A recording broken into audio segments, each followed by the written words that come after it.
Hello. Waiting for somebody to come say hello to me tonight. Hi. I'm gonna start in a minute. Hi everybody. Just waiting for a little while for more people to come and join us tonight to talk about translating and why translating is a trap. My goodness. Hey, good evening. We're early tonight. I'm really good, thank you. How are you? Yeah, we're early tonight. I normally do a live at 9 p.m, but I've been able to do a very early live tonight, which is good for everybody. Hey. So guys, since you're all here, I wanted to start giving a little introduction about why I think this live is so important. Okay, I have spoken about translating before, more than once. Translating is something that I like to talk about because it's not my first language either. So I understand the need you have for translation. I get it, okay? But my point with this live is to give you some insights about why and about the reason, practically the reason why this is most of the time not going to help you, and how you can actually use translation in your favor. What does that mean? You can use translation to help you instead, okay?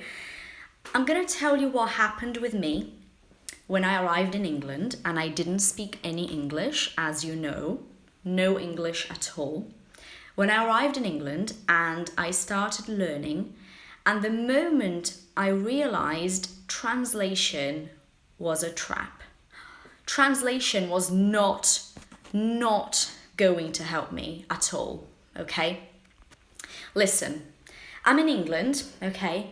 Try and picture this. To picture something is to imagine something. Try and picture this. I'm in England and I'm now learning English, and my English is improving and I'm able to communicate and things are going well, but I'm still, very much in the early days. I'm still learning. I don't really speak a lot. I'm getting there. I'm understanding more and I'm getting there. And I'm talking to somebody and I say this sentence. I will go do this. I said exactly this sentence. I will go do this. And I remember this person correcting me. It was a native speaker correcting me, saying, I will do this. And when she said it, I was 15 years old, right? And when she said this, I remember where I was. I remember everything. I remember just thinking, why? Eu vou fazer. I will go do. That makes sense. In my head, it made a lot of sense. And I couldn't get over this. I kept on thinking about it and thinking about it until it clicked. And I was like, hold on a minute. I'm going about this the wrong way. What does that mean? When you go about something, you do it, okay? I'm referring to the way I was learning. So I realized I was going about it the wrong way, and I stopped translating very early on. That means in the beginning of my journey, in the beginning of my hike, I stopped translating because it had been proven to me that this was not going to help. And it was then my decision to give in to this and say, okay, translation is not going to help, or to fight against this like a lot of you do. And be like, no, I will continue to do this because I think that's better, and I'm going to use Google Translate because Google Translate is telling me this is right. So I chose to just give in and say, actually, let's just not translate. Let's just understand this language. Let's accept this language for what it is, not for what I want it to be. Listen to this. Accept the language for what it is, not for what I want it to be. Okay, so that was my first, moment of actually, okay, I'm doing this wrong. And I hope that you're going to remember this story. So today, I answered a question. I don't know if you saw that, but I answered a question in my stories.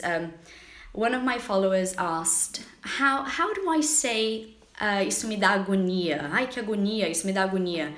And the moment I saw the question, it was this overwhelming feeling that I'm going to try and explain what I feel when people ask me a question out of context. I feel that I don't know any English. Really, I feel like, I don't know, like I don't know any English at all, because that's not the English I know. The English I know is detached from Portuguese. And I do translate words. I'm going to get to that in a minute. I do translate words. Hold on. Don't leave yet. But when you ask me a question like that, when you say to me, how can I say isso me dá agonia? I just think, God knows. What are you talking about here? What is the situation? Why do you feel this way? I need background information. I need details. Why? Is it because I don't know the language? Do you think that it's because my English is shit? No, it's not. It's because I learned English this way.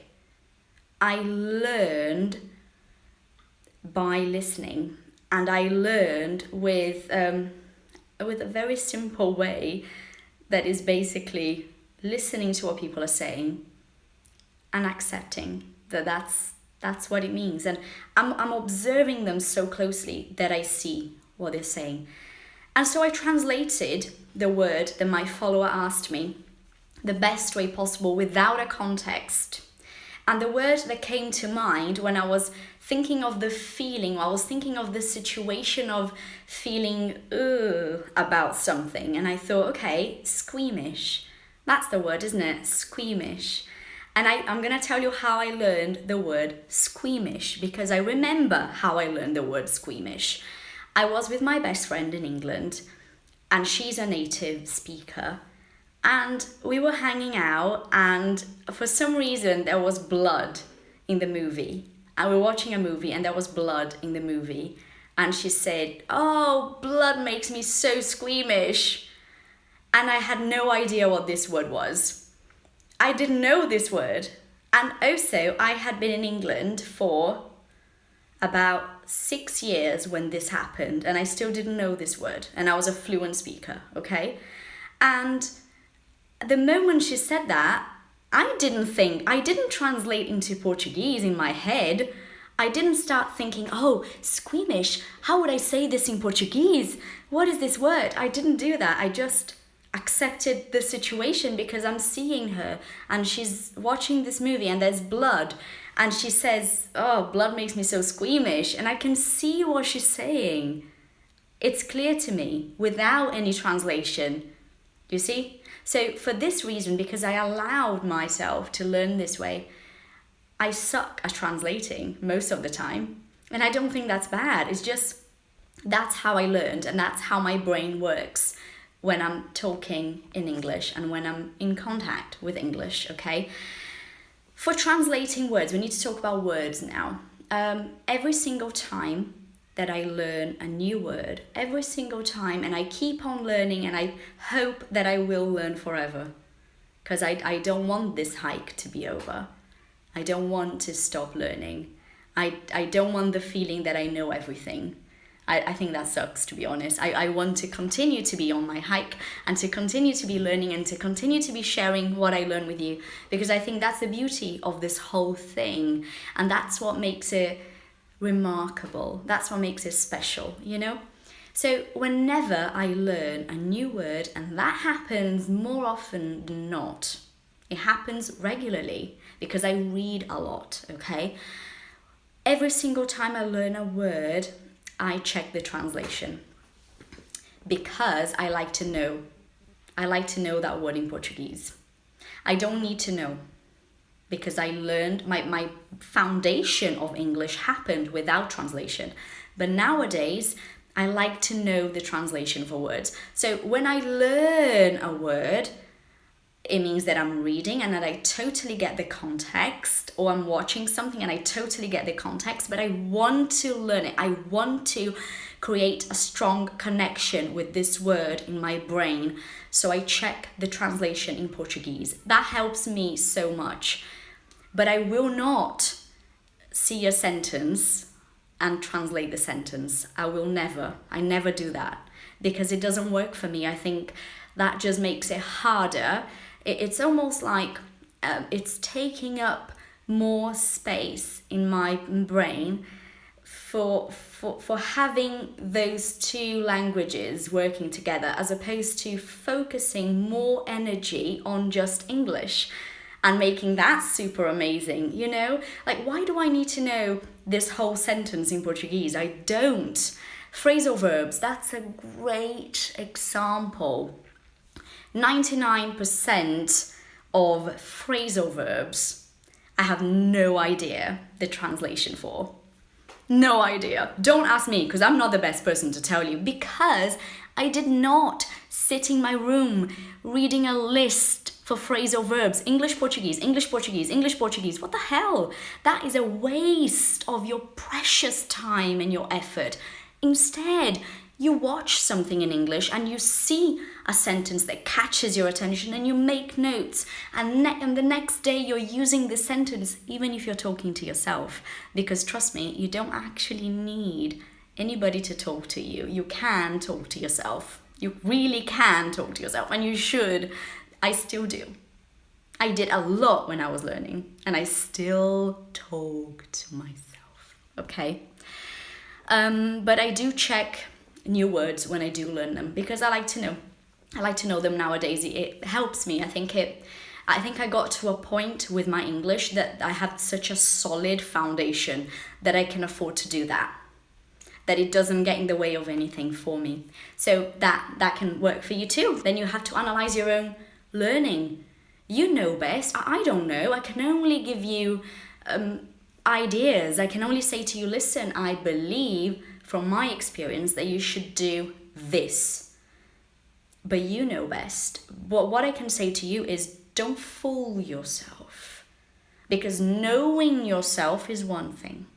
Fooling yourself is quite different. When you say to yourself, oh, it's fine. You know, I can watch a movie in English with subtitles in Portuguese because really I'm listening to English. No, you're not listening to English, really. You're reading Portuguese, that's what you're doing. So don't fool yourself. Be honest with yourself, okay? Okay, let me just see what you guys are saying. I'm sorry, I wasn't reading anything. I was just talking.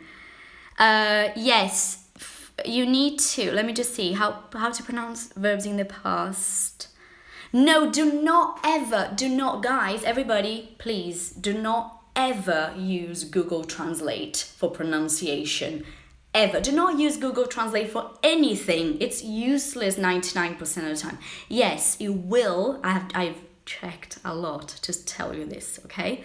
It will sometimes translate it, right? Because they've worked so much on the artificial intelligence of Google Translate that it's actually not bad most of the time, but it's just not accurate, and you should not fall into the habit of using a translator. Why would you do that, really? If you want to learn English, why are you using a translator? No. So, pronunciation, what I recommend that I love so much, Cambridge Dictionary. Why? Because you have the option of listening to that word with a British accent and with an American accent. If you so desire, that's fine, you can do that. And then you've got an accurate pronunciation and you've got an accurate definition, and you always have sentences and examples. I'm a big fan of Cambridge Dictionary, so forget Google Translate, especially for pronunciation, because sometimes, Jesus, it's just terrible. Yeah. Let me see if there's anything else, because I wasn't reading.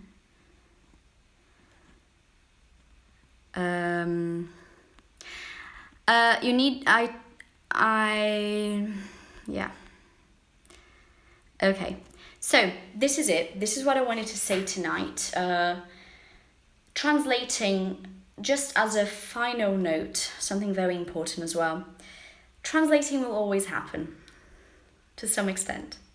Always, because it's not your first language. So you have a language to fall back to, and I believe 99% of you speak Portuguese as a first language, like me, right? So Portuguese is always going to be my first language. And why would I want it not to be? I want Portuguese to be my first language. That is my first language. Portuguese is probably your first language. So don't fall into this illusion that one day you're going to stop thinking Portuguese altogether, because you won't. You won't. You will always have Portuguese there. It's always going to be there. But the trick is to not rely on Portuguese to be able to speak English. English has to work as a separate thing from Portuguese. That's what you need to bear in mind. But it is your first language, and translating will occur. And I don't think that's a really bad thing, to be honest. I just think you need to go about it in a way that it doesn't interfere with your English. Allow English to exist by itself and to be something that you know and that is a part of you, without you being able to translate a phrasal verb. Because really, I couldn't care less if you can translate a phrasal verb. Because I couldn't care less if I could translate a phrasal verb. It's not important, okay? I understand the phrasal verb. I use the phrasal verb. I teach you the phrasal verb. Why do you need to know what that is in Portuguese? How is that gonna help you? If I'm giving you a very obvious example of how you can use that in your life, you don't. So it's as simple as that, really. I'm going to give you one sentence that is it's a very simple sentence. Everybody knows, I think. Everybody knows this sentence, really. The sentence is, you broke my heart. You broke my heart. When you hear this sentence, what do you picture? As somebody that loves translating, I think you love translating, don't you? So you love translating. What do you picture? What do you imagine? What do you picture when I say, you broke my heart? You picture a heart that is broken. That's what you picture, isn't it? Exactly. That's not what I'm saying. Okay? What I'm saying is, I could be saying literally, you broke my heart. No, not literally. Figuratively, I could be saying you broke my heart because we were together in a love relationship and you literally broke my heart, and I'm so sad. My heart is broken, okay? But you say to somebody, you broke my heart, when something really horrible happens and it's not a love situation at all. Okay? I really believed that I was gonna go on holiday. Everything was sorted out. I had my tickets, I had packed, I'm going on holiday, it's gonna be amazing. And then my boss came to me and said, actually, I'm so sorry, I can't give you time off now. And that broke your heart. That made you really upset. That made you disappointed. It broke your heart. When I learned the sentence, it broke my heart, I didn't think of a heart that was broken. I didn't think that, because I was in a situation and I could see that this person was very upset. And when she said, he broke my heart, I knew this was her way of saying, I'm deeply hurt. And that's it. That's all I need to know. That's all you need to know. Done. Period. The end. Okay? Keep it simple, guys, honestly. All right. It has been such a pleasure to be with you tonight. Thank you for joining me again. And I look forward to seeing you next week. I don't know what time and where this live is going to be. It could be here, it could be on YouTube, God knows. But it will happen because it always does. Thank you so much. Keep on learning, stay focused, and stop translating like a crazy person, you all.